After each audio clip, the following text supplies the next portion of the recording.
Welcome to Reading Aloud, the programme full of inspirational ideas about books for the classroom. This is the oldest working cinema in the country. They've been showing films here since 1909.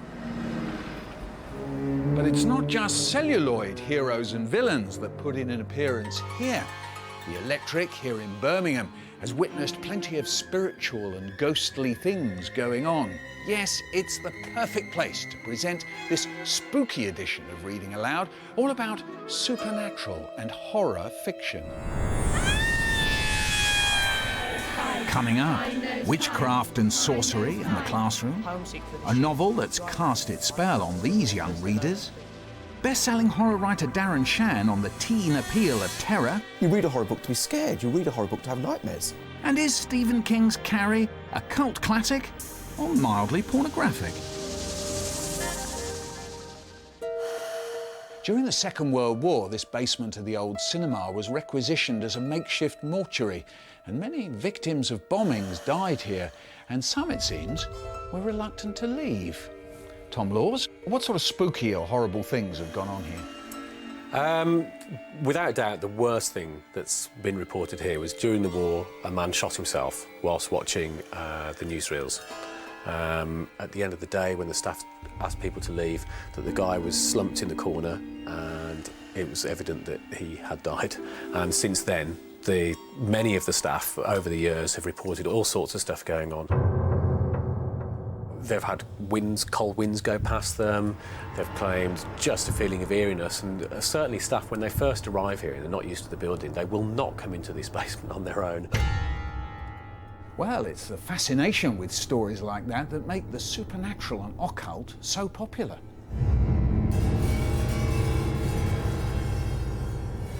The men in tall hats dragged my grandmother from the stinking hole where they had been keeping her. Then they threw her in. The crowd watched in silence. The only sound, the shuffle of many feet, edging forwards to see what she would do. She floats. The chant started with just one person remarking in a quiet voice, almost of wonder. Then it spread from one to another until all were shouting with one voice, like some monstrous, howling thing. To float was sure proof of guilt. So where did the idea for this novel set amid the witch hunts of the 17th century come from?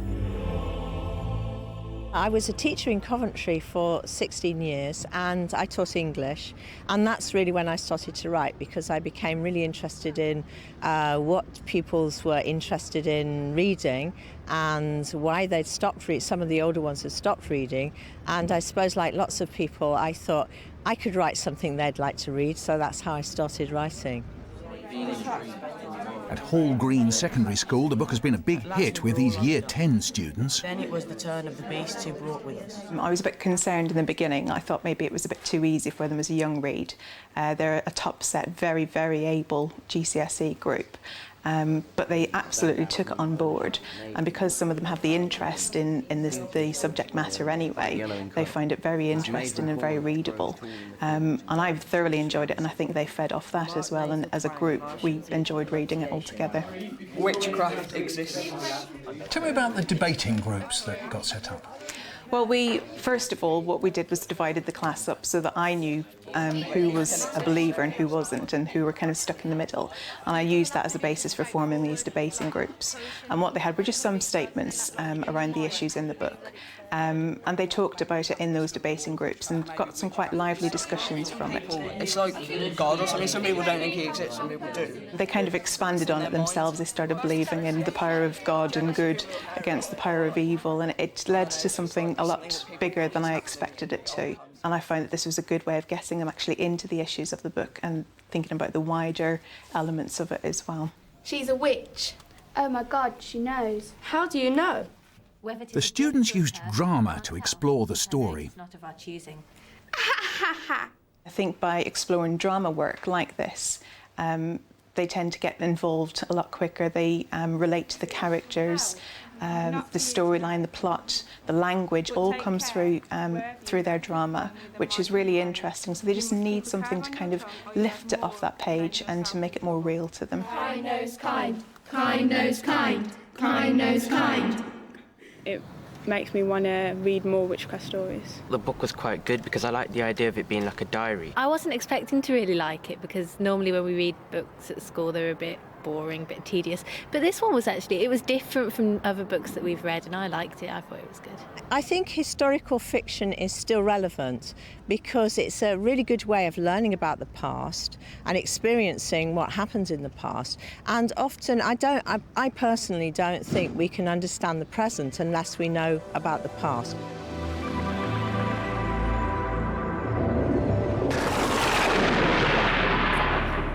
Do you know, one of the first books ever written down in England is a horror story.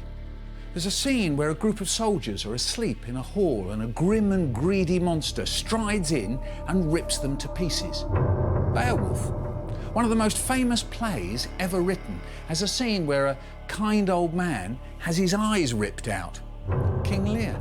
And one of the most famous of all horror stories is really a plea for more human behaviour. Frankenstein. So why is it that we think of horror stories as slightly seedy or trashy? Might they not really be ways in which we can experience fear without facing danger? Well, in that case, they're therapy. But are some horror stories more therapeutic than others? Well, the answer lies in the anti-Boris. What's the anti-Boris, you ask? Ah, well, the Boris is my nickname for the horror, whatever that might be, named after, of course, Boris Karloff, who played Frankenstein's monster. The anti-Boris is what overcomes the Boris. Now, if there's no anti-Boris at all in your story, not very therapeutic. If the anti-Boris is something magical or supernatural, I don't think that's very therapeutic.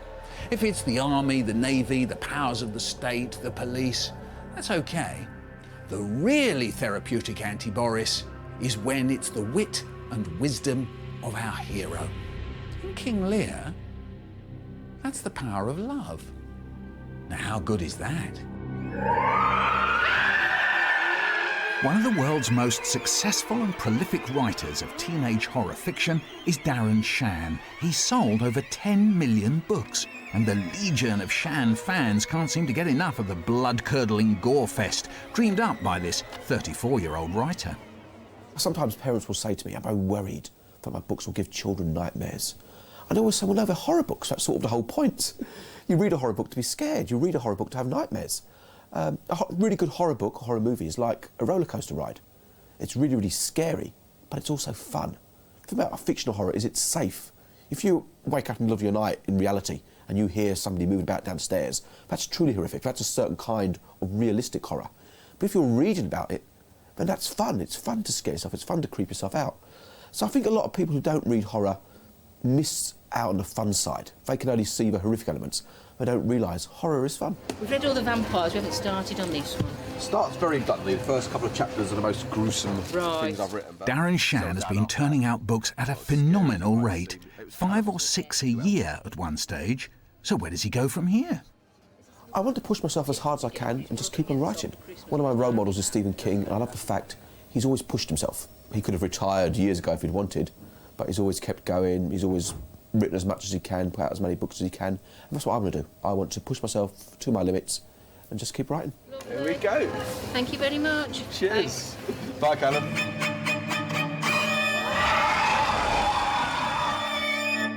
And Darren's role model, Stephen King, the so-called master of horror, wrote the book that we're looking at this week, Carrie.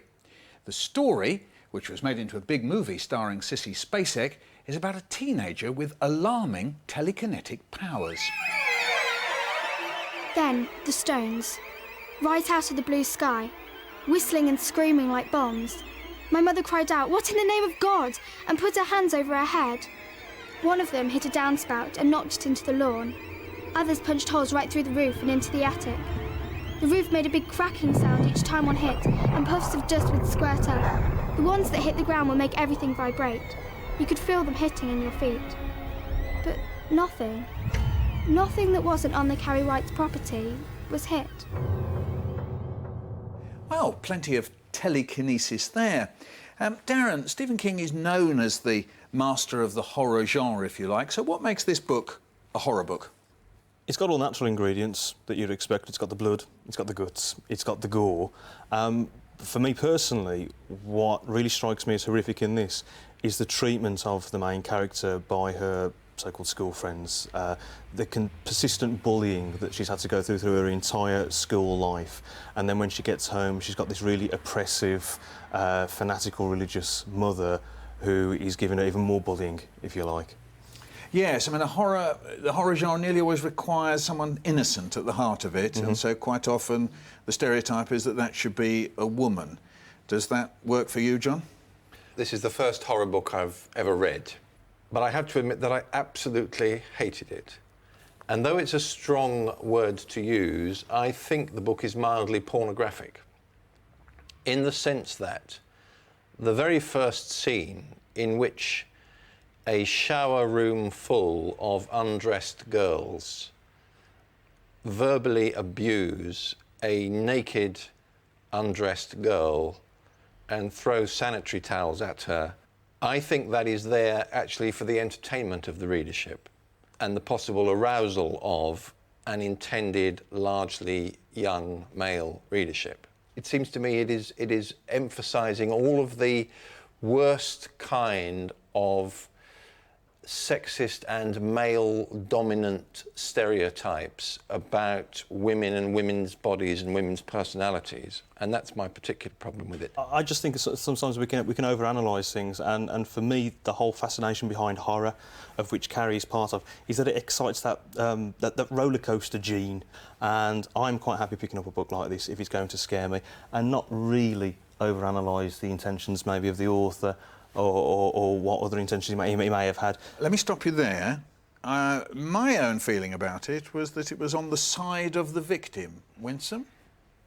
I don't know if it was on the side of the victim, but it gave you a true picture of the victim. It made you empathise with the victim. I felt that he didn't give her thoughts, and that, to me, made her not a rounded character. So we've got a bit of a problem here, haven't we? It's a book that two of you disapprove of, but then we might have a class of teenagers not reading. We want them to read. Would we put it in front of them and say, here we are, read this one? Definitely not. There are far better books out there, books targeted at teenagers who would actually bring them on board with much better plots and characters and all of that. I mean, John, it is a horror book. Aren't you supposed to be horrified by it, offended by it? It is not the specific things in it and their horribleness that is upsetting me. It is my understanding of the intention of this writer in putting those particularly horrible things before us. Darren? It's a cracking yarn, and I like to read a good story, curl up in bed, not be able to sleep for 3 hours afterwards because of it.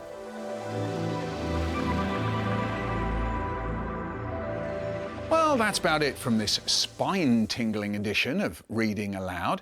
Just one final thought from Stephen King. He once said, "People think I must be a very strange person. This is not correct. I have the heart of a small boy. It's in a glass jar on my desk." Bye.